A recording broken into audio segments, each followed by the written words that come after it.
Hello SSN. First up, this is AKOP ICT teacher Hajirhat Hamidia Kamil Madrasa. So ভাইয়া আজকে আমি তোমাদেরকে আলোচনা করব তৃতীয় অধ্যায় তোমাদের আইসিটি তৃতীয় অধ্যায় থেকে তোমাদের সাজেশন সম্পর্কে। আমার সাজেশনটা একটু ফলো করো, একটু ফলো করো ভাইয়া। 100% না 1000% আসবে তোমাদের, আমি কথা দিলাম। আসো তোমাদের তৃতীয় অধ্যায় থেকে কমন ফলানোর ব্যবস্থা করতেছি। আসো, তৃতীয় অধ্যায় সাধারণত দুইটা নিয়মে আসে, খেয়াল করো। তৃতীয় অধ্যায় সাধারণত দুইটা অঙ্ক আসে, দুইটা প্রশ্ন 100% আসে। সেটার মধ্যে থেকে একটা হচ্ছে সংখ্যা পদ্ধতি থেকে আসে, আর একটা হচ্ছে লজিক গেট থেকে। ভাই আমরা সংখ্যা পদ্ধতি থেকে কি কি শিখবো শুনো। প্রথম যেটা, সেটা হচ্ছে সংখ্যা পদ্ধতি থেকে ডেসিমেলে প্রকাশ করো। যেই কোনো সংখ্যা একটা উদ্দীপকে দিয়ে দিবে, সেটা অক্টালে হতে পারে, হেক্সাডেসিমাল হতে পারে, বাইনারিতে হতে পারে, যেই কোনো একটা সংখ্যা দিয়ে দিবে, বলবো উদ্দীপকের এই সংখ্যাটিকে ডেসিমেলে প্রকাশ করো অথবা দশমিককে প্রকাশ করো। কারণ আমরা জানি ভাইয়া ডেসিমেল এবং দশমিক দুটো একই কথা, বুঝে গেছে ব্যাপারটা। সুতরাং ডেসিমেলে প্রকাশ করতে বলো অথবা দশমিককে প্রকাশ করতে বলুক। দশমিক জানো কে? আমার যারা স্টুডেন্ট রয়েছে তারা কিন্তু জানো আমি ভাইয়া কোনো কারণে কোনো জিনিস সূত্র দিয়ে করাই না, আমি আমার থিওরি দিয়ে করাই। সুতরাং আমি বলেছিলাম দশমিক মানে হচ্ছে আমি, দশমিক মানে কি আমি, ডেসিমেল মানে হচ্ছে আমি। সুতরাং আমার কাছে আসতে হবে, এখন আমার কাছে আসতে হলে কি করে আসতে হবে? গুণ করে আসতে হবে। সুতরাং যেই কোনো সংখ্যা থেকে যদি দশমিকে প্রকাশ করতে বলে বা ডেসিমেলে প্রকাশ করতে হবে, সেটা গুণ করে আসতে হবে। এটা তোমাদের জন্য 99% ইম্পর্টেন্ট আসবে।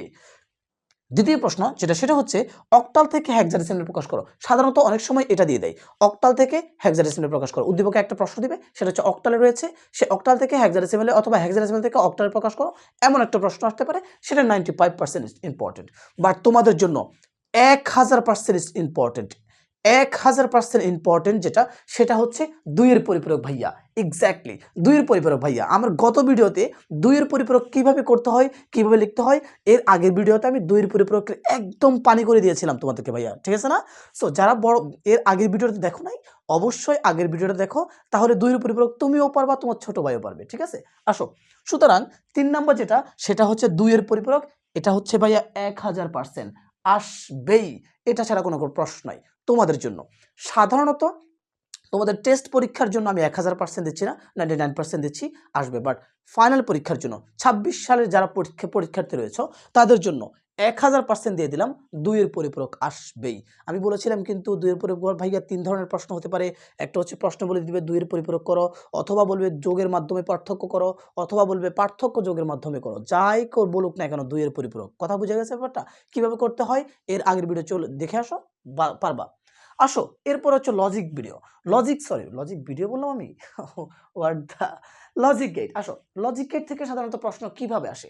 লজিক গেট থেকে সাধারণত উদ্দীপকের প্রশ্ন এভাবে আসতে পারে, A B A not B plus A B not, মানে এরকম একটা উদ্দীপকের ফাংশন দেওয়া থাকবে, বুঝে গেছো ব্যাপারটা? এখন এই ফাংশন থেকে প্রশ্ন, যদি উদ্দীপকের ফাংশন থাকে, তাহলে প্রশ্ন কি আসতে পারে? ফাংশন থেকে আসতে পারে যে লজিক সার্কিট আঁকো। এটা তোমাদের জন্য 90% ইম্পর্টেন্ট, সাধারণত এটা খুব কম দেয়। 2 নম্বর প্রশ্ন, সরলীকরণ করো। 1000% ইম্পর্টেন্ট দাও। এটা আমি 100% দিচ্ছি, এটা 100% না, আমি তোমাকে 1000% দিচ্ছি। উদ্দীপকে যদি এরকম সরলীকরণ, মানে উদ্দীপকে যদি এরকম একটা সার্কিট আসে, এখান থেকে তোমাদেরকে খ নাম্বার অথবা গরুর ঘ নাম্বার প্রশ্ন করবে 1000%। সেটা কি? সেটা হচ্ছে সরলীকরণ করো। কিভাবে সরলীকরণ করতে হয় নেক্সট ভিডিও আসতেছে, টেনশন করার দরকার নেই। অথবা উপরে দেখো, আমার ভিডিও দেখো ভালো করে, প্রত্যেকটা ভিডিও ফলো করো, তাহলে অবশ্যই তুমি পেরে যাবা।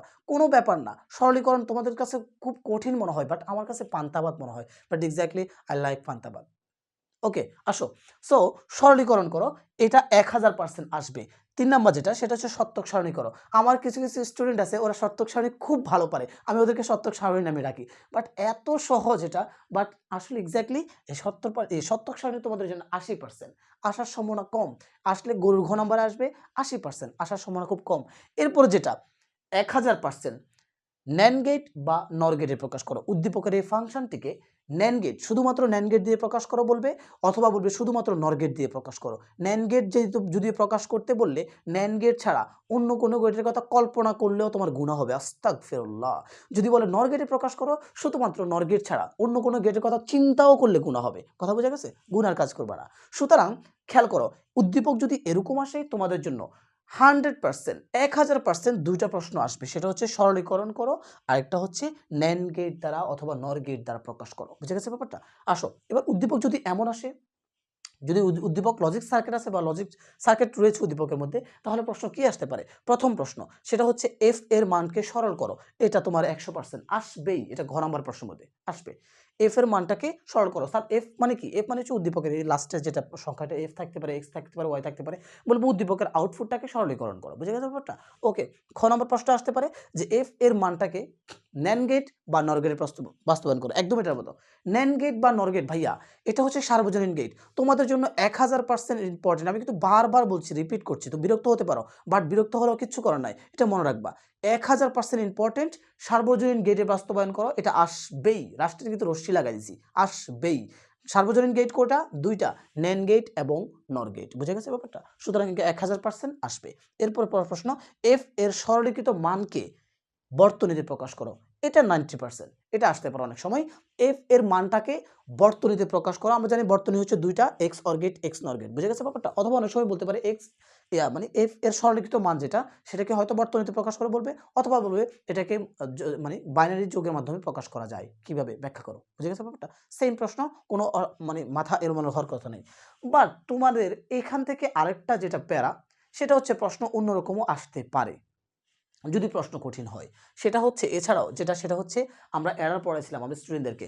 অ্যাডার হচ্ছে দুই ধরনের, একটা হচ্ছে হাফ অ্যাডার, ফুল অ্যাডার, এবং আসতে পারে এনকোডার এবং ডিকোডার। আমি এক ঝলকে তোমাদেরকে বলে দিচ্ছি ভাইয়া অ্যাডার কি এবং হাফ অ্যাডার, ফুল অ্যাডার কি।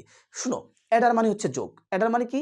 যোগ। তাহলে বাইনারি সংখ্যা যে সার্কিটের মাধ্যমে যোগ করা হয় সেই সার্কিটকে বলা হয় অ্যাডার। শেষ। ভাইয়া এনকোডার কি? আমাদের সংখ্যাকে মানে মানুষের সংখ্যাকে, মানুষের ভাষাকে কম্পিউটার ভাষায় রূপান্তর করার জন্য যে পদ্ধতি বা যে সার্কিট রয়েছে সেটাকে বলা হয় এনকোডার। সেমভাবে উল্টাটা, কম্পিউটারের ভাষাকে মানুষের ভাষায় রূপান্তর করার জন্য যে সার্কিট ব্যবহার করা হয় সেটাকে বলা হয় decoder. So encoder, decoder, half adder, full adder মানে এডার, এখান থেকে প্রশ্ন আসতে পারে। সো এটা হচ্ছে তোমাদের জন্য আমি 90% ইম্পর্টেন্ট দিলাম। বাট মনে রাখবা, লজিক গেট থেকে প্রশ্ন আসলে শুধু এটা থেকে আসবে না, শুধু এটা থেকেও আসবে না। হয়তো উদ্দীপকে এটা থেকে দিবে, অথবা উদ্দীপকে এই দুইটা সেম ভাবে দিয়ে দিবে। মানে উদ্দীপকের মধ্যে দুইটা জিনিস থাকবে, ফাংশন একটা থাকবে, লজিক সার্কিট একটা থাকবে। বুঝে গেছে ব্যাপারটা? সো এই ব্যাপারগুলো ভালো করে খেয়াল করো ভাইয়া, তাহলে তোমাদের জন্য 100% তৃতীয় অধ্যায় থেকে দুইটা প্রশ্ন কমন ফেলা 100% শিওর। দেখা হচ্ছে পরবর্তী কোনো ভিডিওতে। সে পর্যন্ত ভালো থাকো। আমি একে অপি হাজিরহাট হামিদিয়া কামিল মাদ্রাসা আইসিটি টিচার হিসেবে রয়েছি। যদি আমার সাথে কোনো কারণে যোগাযোগ করতে চাও তাহলে হোয়াটসঅ্যাপে যোগাযোগ করতে পারো 01868571734, অথবা সরাসরি কল দিতে পারো 01753422076। দেখা হচ্ছে পরবর্তী কোনো ভিডিওতে। সে পর্যন্ত ভালো থাকো। টাটা।